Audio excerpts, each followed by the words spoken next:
What's up, y'all? We're back, and of course, we got some things to talk about. And I gotta admit, over the weekend, some pretty cool stuff happened, which we'll be talking about here in future videos, especially when it comes to football and even other sports. But here and now, we're gonna get into some wrestling stuff, and I actually got to follow up on some things I talked about in my previous video yet again.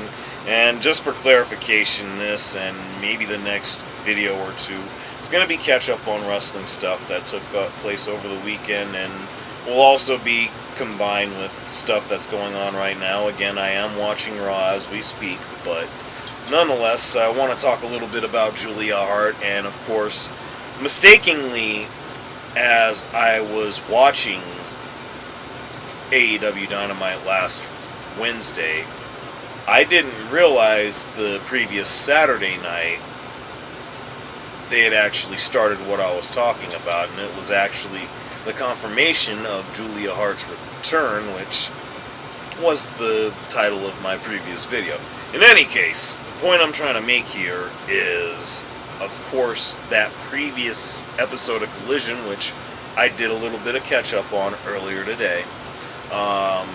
That was the start of it. Of course, the vignette was of her back doing her cheerleading thing, and of course she had her cute little cheerleading outfit, and of course you would look in the bleachers, and all of a sudden you would see someone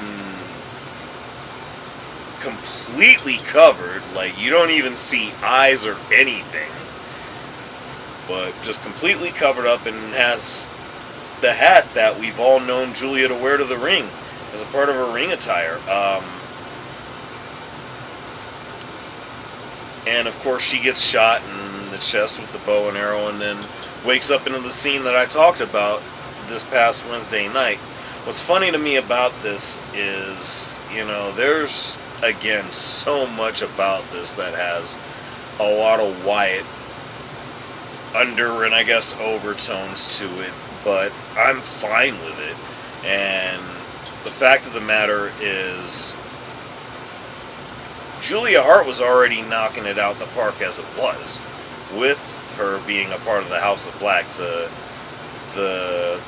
Princess of Black throne, I believe is what she's referred to as. But all in all, I'm just looking forward to seeing where this goes, much like a lot of the other stuff I'm about to talk about here. So we're just going to move right along into that, but yeah, still ever so hyped about this. That being said, something else to be hyped about, the Women's United States Championship Tournament, which actually kicked off this past Friday night on SmackDown, which actually started with a triple threat between B-Fab, Candice LeRae, and Bayley, which of course Bayley was eventually victorious, but I gotta acknowledge B-Fab for really this being the first time I remember seeing her in ring. I'm impressed. Now, I see a lot of similarities to, I was just seeing her on screen, Maxine Dupree. Gosh, I don't know what it is with me struggling with names, but I love doing that like it's nobody's business. Anyway, the point being is that, similar to Maxine Dupree, she's really, really good, really, really solid with all of her movements and everything that she does in ring. She just needs to continue to develop her confidence in all of her movements, much like Maxine Dupree, and sky's definitely the limit. I mean, it's just really, really amazing to see, what we've gotten from Maxine. I see nothing different with B-Fab here, but with everything yet to come with this tournament, a lot to look forward to. It's going to be interesting to see when they decide to announce the Women's Intercontinental title for Raw, because you gotta imagine that's going to be the case, even though I guess Raw women are going to be participating in this. Don't know how that works, but there's going to be a lot of crossover. There already is with War Games. We'll see how that goes. And speaking of see how that goes, and someone who could be a part of this picture, Becky Lynch. She's confirmed her return to WWE recently at a Vulture convention, which you'll have to pardon me on that. I have no idea what on earth that is.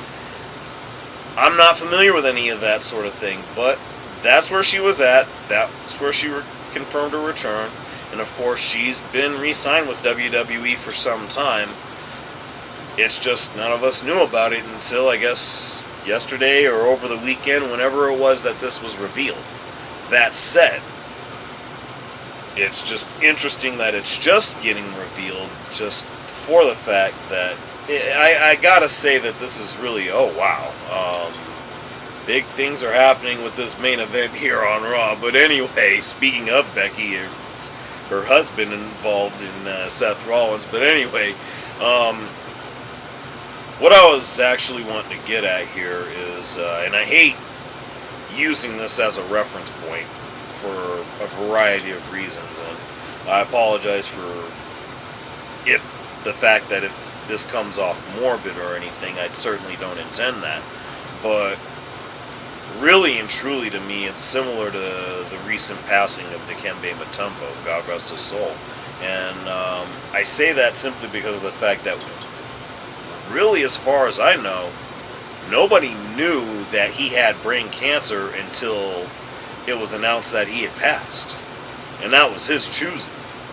So with that in mind, in this same vein, or at least similar vein of sorts, again, the fact that she was re-signed with WWE already, we didn't really know that yet.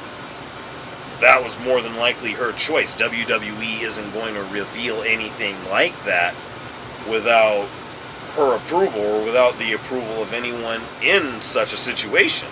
And that's just respect in a nutshell. That being said, of course, this shuts down any speculation or any thoughts that myself or anyone may have had about her potentially going to AEW. That's no longer in the picture, but that doesn't mean it's out of the question. Look at Edge, aka Adam Copeland. Look at Christian Cage, amongst so many others. Ricochet, for that matter.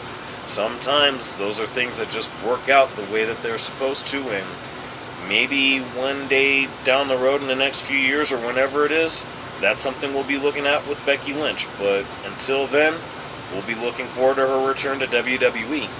With that in mind, we'll end this off with talking about somebody that actually is going to AEW, and that would be Speedball Mike Bailey. Now, initially when I got this news, I wasn't the most thrilled about it. In fact, I was actually a bit disappointed.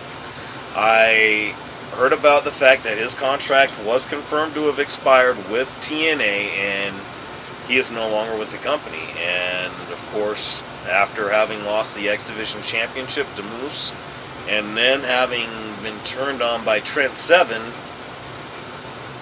he's basically become a free agent after that, and now he's again confirmed to sign with AEW. Now, I don't entirely have a problem with this, but the reason I'm disappointed is because there are a lot of cool things you could have had happen with this, specifically him join NXT, and of course with the working relationship with TNA, you open the door up for a possible return.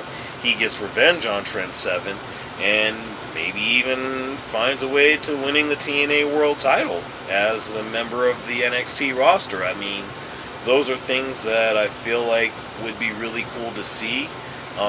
It's something that was talked about for the likes of a Joe Hendry. I don't see Mike Bailey as any different in that regard, but we'll see what they do with him in AEW. A lot of people are looking at the Continental Classic as the likely scenario for him, at least to start off. My thing to that is you wouldn't be wrong having him do his thing in AEW. Or, excuse me, with Ring of Honor. I say that specifically because Ring of Honor is getting its own TV deal. So whether it's True TV or wherever it is that they end up, you have ample opportunity to make some things happen. And with Jericho as the world champion, why not have him be the guy that actually takes the belt off of Jericho? I mean, I kind of like the prospect of that idea, but that's just me. I mean, we'll see what happens with that, but we'll look forward to Speedball Mike Bailey being all elite. With that in mind, let me know what y'all think down below. Y'all know what it is. Like, share, subscribe, like, share, subscribe down below, and yeah, I'm actually going to come back with a couple more probably before I go to bed that will be uploaded in the morning, so look forward to that. And in the meantime, I thank y'all for being here. I am A&J, and of course, y'all know what it is. There will be more.